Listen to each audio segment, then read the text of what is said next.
हरे कृष्णा, राधे राधे सभी को। तो बहुत ही पवित्र व पावन महीना वैशाख चल रहा है। वैशाख मास भगवान विष्णु जी का, हमारे कान्हा जी का बेहद प्रिय महीना होता है। जो लोग कार्तिक स्नान का नियम नहीं ले पाते हैं, उन्हें वैशाख मास में ब्रह्म मुहूर्त में स्नान करके पूजा पाठ का नियम जरूर लेना चाहिए। तो देखिए, सबसे पहले तो आपको ब्रह्म मुहूर्त में उठने का नियम लेना है। बहुत से लोग वैशाख मास के व्रत का भी नियम लेते हैं, जिसमें कि एक समय संध्या को भोजन करते हैं। तो नमक का या मीठा जो भी आप भोजन लेना चाहें ले सकते हैं, लेकिन देखो सभी के लिए संभव नहीं हो पाएगा और पूरे एक महीने का नियम है। तो आप अपने शरीर के, अपने सामर्थ्य के हिसाब से ही कोई नियम लीजिएगा, जो कि आपका नियम खंडित ना हो और घर में आपके नियम की वजह से किसी को कोई दिक्कत ना हो। तो सबसे पहले तो वैशाख मास में पीपल पूजा का बहुत ज्यादा महत्व होता है। अगर आप चाहें तो रोजाना पीपल पर एक लोटा जल चढ़ाने का या संध्या के समय दीपदान का नियम आप ले सकते हैं। पीपल अगर आपके आसपास नहीं है तो जो भी देव वृक्ष हैं, जैसे आंवला, बरगद, या आपके घर में देखिए तुलसी जी तो विराजमान होती ही हैं।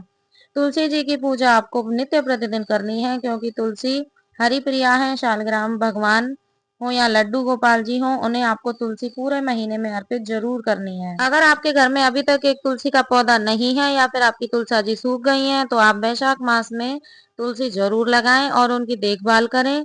तो वैशाख के महीने में आप विष्णु सहस्त्र नाम या विष्णु चालीसा का नियम ले सकते हैं। तो सबसे पहला तो नियम यही लें कि सुबह में उठ के आपको गंगा जल में मिले जल से स्नान करना है। तो वैसे तो देखिए किसी पवित्र नदी में स्नान की बात कही गई है, पर हम गृहस्थियों के लिए ये पूरे महीने कर पाना संभव नहीं होगा। तो इसलिए पूरे महीने आप घर पर ही गंगा जल, मिले जल से स्नान करें। 5, 5:15 बजे तक सुबह में आपको स्नान कर लेना है। थोड़ा 10-5 मिनट आगे पीछे हो जाए तो भी कोई दिक्कत नहीं है, भगवान सबकी स्थिति परिस्थिति जानते हैं। तो इसके बाद भगवान के बढ़िया धूप दीप दिखाएं, भगवान जी को चंदन लगाएं, फूल अर्पित करें, कपूर से उनकी आरती करें। देखिए, ऐसा करने से आपके घर में लक्ष्मी नारायण भगवान की विशेष कृपा होती है। और देखिए, हवन की भी बात कही गई है वैशाख मास में। तो आप रोजाना एक छोटा सा हवाना अग्यारी, जिसे हम कहते हैं, तिल से हवन करना होता है वैशाख के महीने में।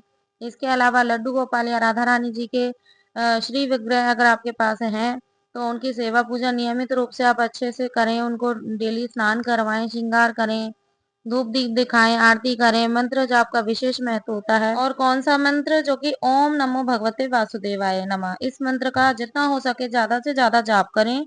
आप पूछेंगे कितनी माला करें? तो देखिए, आपकी सुविधा अनुसार ही होना चाहिए। तो देखिए, शुरुआत एक माला से करें। रोजाना का नियम आपको बनाना है। और अगर आप पीरियड में हैं या अशुद्ध अवस्था में हैं, तो उन दिनों आप पूजा नहीं कर सकते। उस दिन आप हरे कृष्णा महामंत्र का जाप करें। और अगर आपने गुरु दीक्षा ली है, गुरु मंत्र का ज्यादा से ज्यादा जाप करें।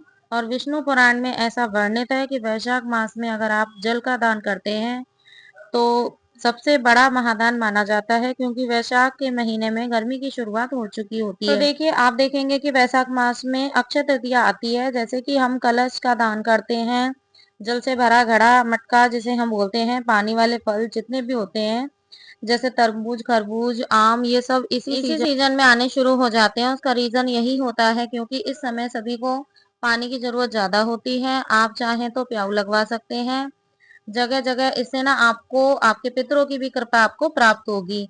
हमारे जो पितृ देव होते हैं वे बहुत प्रसन्न होते हैं। पक्षियों के लिए आपको अपनी घर की छत पर एक कटोरा पानी जरूर रखना है। इस महीने में आपको जो है मूली, गाजर, गुड़, बैंगन ऐसी चीजें नहीं खानी है। अगर आप वैशाख मास का नियम ले रहे हैं तो प्याज लहसुन का त्याग कर दें। जितना ज्यादा आप शुद्ध सात्विक तरीके से रहते हैं ना, उतनी ज्यादा आपकी भक्ति प्रबल होती है और पहले से कहीं ज्यादा आपका मन जो है पूजा पाठ में, नाम जाप में लगने लगता है। तो जो भी महिलाएं जो है पीरियड में होंगी, ध्यान रखना शारीरिक रूप से भगवान की पूजा पाठ नहीं होगी, यानी भगवान को स्पर्श नहीं करना है। लेकिन अगर आपने वैशाख स्नान का नियम लिया है ब्रह्म मुहूर्त में, तो वो आप कर सकते हैं, मानसिक रूप से नाम जाप कर सकते हैं। तो देखिए, पूरे महीने का व्रत करना सबके लिए जो है संभव नहीं होता। तो वैशाख मास से जैसे एकादशी हो गई, पूर्णिमा हो गई, या अमावस्या का दान निकालना हो गया, ये कार्य आप जरूर से करें। इसके अलावा अक्षय तृतीया आने वाली है, जिसमें कि लक्ष्मी नारायण भगवान की पूजा होती है। तो वैशाख मास की बहुत ही जो है बड़ी महिमा कही गई है शास्त्रों में। तो इसे व्यर्थ न जाने दीजिएगा। जितना हो सके पूजा पाठ जो है, ठाकुर जी की आराधना आप कीजिएगा। वीडियो अगर अच्छा लगा हो तो लाइक ज़रूर करें। मिलते हैं नेक्स्ट वीडियो में। तब तक के लिए राधे राधे, हरे कृष्णा।